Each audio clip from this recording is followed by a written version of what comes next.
আল্লু অর্জুনকে তো আমরা সবাই চিনি, কিন্তু যার কাহিনীকে কেন্দ্র করে পুষ্পা সিনেমাটি তৈরি করা হয়েছে তা কি আপনি জানেন? ভারতবর্ষে যে ডাকাতটির কাহিনীকে কেন্দ্র করে সিনেমাটি তৈরি করা হয়েছে তার হিস্ট্রি জানলে আপনি অবাক হবেন। প্রায় 190 জন মানুষকে নিজের হাতে খুন করেছিল সে, যার মধ্যে ছিল কোনো পুলিশ অফিসার বা সরকারি কর্মচারী। 143 কোটি টাকার চন্দন কাঠ এবং 16 কোটি টাকার মালিক ছিল সেই ডাকাতটির নাম এখন হয়তো আপনারা বুঝে গেছেন। সেই ডাকাতটির নাম হলো কুসে মনুস্বামী বীরাপ্পান। প্রায় 40 বছর ধরে বনে বনে রাজত্ব করা বীরাপ্পানকে ধরতে প্রায় 220 কোটি টাকার মতো খরচ করেছিল ভারত সরকার। শেষমেশ কর্ণাটক ও তামিলনাড়ু সরকার ঘোষণা করতে বাধ্য হয়েছিল যে বীরাপ্পানকে ধরতে পারবে তাকে 5 কোটি টাকার পুরস্কার দেওয়া হবে। তো চলুন জেনে নেওয়া যাক বীরাপ্পানের কাহিনীটি। কর্ণাটকের একেবারে সীমানায় ছোট্ট একটা শহর মেত্তুর। সেখান থেকে এগিয়ে গেলেই মুলাকাডু গ্রাম। ভারতের অন্যান্য গ্রামের মতোই সাধারণ চেহারা, অনাড়ম্বর জীবন। সেখানে গেলেই পাথর আর মাটির মাঝখানে চোখে পড়বে একটা ছোট্ট জায়গা, একটি উঁচু মতন আর চারিদিকে ইট দিয়ে ঘিরে রাখা, সঙ্গে কিছু পাত্র, ফুলের মালা। গ্রামের লোকেরা এখানে এসে প্রদীপ জ্বালিয়ে যান। দেখেই বোঝা যাচ্ছে কারোর সমাধি। তবে যে সে মানুষ নন, ভারতের তাবড় পুলিশকে ঘোল খাইয়ে রাখা এক কিংবদন্তি চরিত্র তিনি। আর এভাবেই নির্জনে ঘুমিয়ে আছে সরকারের ত্রাস চন্দনদস্যু বীরাপ্পন।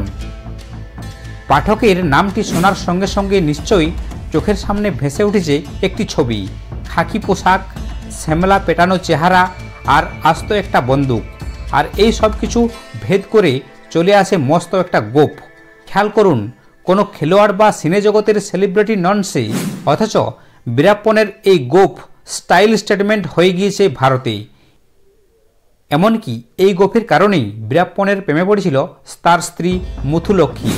একেবারে সাধারণ পরিবারের সন্তান সে। কর্ণাটকের প্রত্যন্ত গ্রামের মাটিতেই বেড়ে উঠেছিল ছোট্ট বীরাপ্পন। সেই ছেলেই কালে কালে হয়ে উঠেছিল কুখ্যাত ডাকাত। অবশ্য বেড়ে ওঠার সময় চোখের সামনেই ছিল সালাভাই গুন্ডারকি।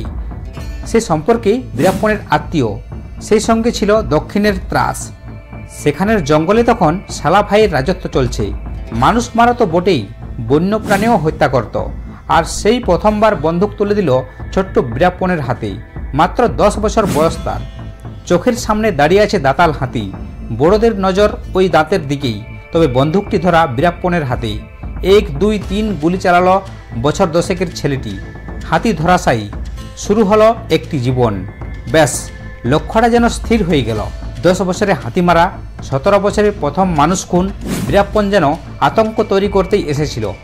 জঙ্গলে ঘুরতে ঘুরতে এমনই কান তৈরি হয়ে গেছিল যে শুকনো পাতার পায়ের আওয়াজ শুনেই বীরাপ্পন বুঝে যেত কোন প্রাণী আসছে। ব্যাস, একটু একটু করে সাম্রাজ্য তৈরি হতে থাকে দক্ষিণ ভারতে। কুসে মনুস্বামী বীরাপ্পান তখন স্রেফ বীরাপ্পান। আরও ভালো করে বললে চন্দনদস্যু বীরাপ্পান। দক্ষিণ ভারতের গভীর জঙ্গলের একের পর এক চন্দন গাছ হাফিজ করতে থাকল। গাছ কেটে সেই কাঠ বিদেশে পাচার করে দিত বীরাপ্পনের দল। শুধু চন্দন কাঠই নয়, ওই তালিকায় থাকত হাতিও। নিজের জীবনকালে অন্তত 2000-এর মতো হাতিকে মেরে ফেলেছিল বীরাপ্পন। আর সেই হাতির দাঁত কেটে বিক্রি করত বিদেশে। বদলে চলে আসতো লাখ লাখ ডলার। না, তবে কেউ যদি তার কাজ নিয়ে প্রশ্ন তোলে বা সমস্ত কিছু বন্ধ করে দেওয়ার রাস্তা নেই, তাহলে তাকে খুন করবেই সে। এখান থেকেই শুরু হলো আরেক অধ্যায়। 1987 সাল তামিলনাড়ুর সত্যমঙ্গল জেলার ফরেস্ট অফিসার চিদম্বরমকে অপহরণ করা হয়। পরক্ষণেই বীরাপ্পন জানায় সেই এই কাজটি করেছে। কয়েকদিন পর চিদম্বরমের মৃতদেহ পাওয়া যায়। প্রায় একই ঘটনা ঘটে 1991 সালে। দক্ষিণের এক আইএফএস অফিসার পান্ডিলাপাল্লি শ্রীনিবাসের লাশ পাওয়া যায় জঙ্গলে। ইনি একমাত্র অফিসার যিনি বীরাপ্পনকে বাগে পেয়েছিলেন এবং গ্রেপ্তার করেছিলেন। পরে সেখান থেকেই পালিয়ে যায় চন্দনদস্যু। তারপরেই এই ঘটনায় তাকে নিয়ে গেল অন্য জায়গায়।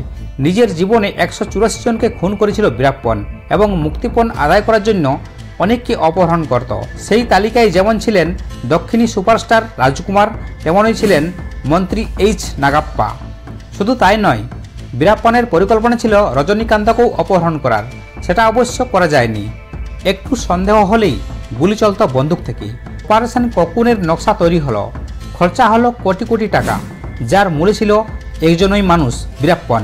2004 সালে এনকাউন্টারের আগে বিস্তীর্ণ সময় রীতিমতো ত্রাস সৃষ্টি করেছিল এই মানুষটি। গোটা ভারতের কাছে পুলিশের খাতায় যে অপরাধী, তাকেই মাথায় করে রেখেছে মুলাকাডু গোপীনাথম গ্রামের মানুষেরা। চন্দন কাঠ আর হাতির দাঁত পাচার করে মুক্তিপণ আদায় করে যা টাকা পেত বীরাপ্পন, সেসব দিয়ে গ্রামের মানুষদের সাহায্য করত। কারোর কোনো অসুবিধা হলেই ছুটে যেত, কাজ করত তাদের জন্য। একবার ভেবে দেখুন, এই সব জনকল্যাণমুখী কাজও করেছিল বীরাপ্পন। আইপিএস বিজয় কুমারের নেতৃত্বে অপারেশন ককুন পরিচালনা করা হয়, আর তাতেই 2004 সালের 18 অক্টোবর খতম হয় বীরাপ্পন। তো বন্ধুরা, এখন যে আল্লু অর্জুনের পুষ্পা 2 সিনেমাটি চলছে, তাও এই ঘটনার আদলে তৈরি করা হয়েছে, যদিও ঘটনার কিছুটি অদল বদল করা হয়েছে। তো বন্ধুরা, এই ধরনের যদি কোনো ভিডিও তোমরা দেখতে চাও, তাহলে অবশ্যই আমাকে কমেন্ট বক্সে কমেন্ট করে জানাও।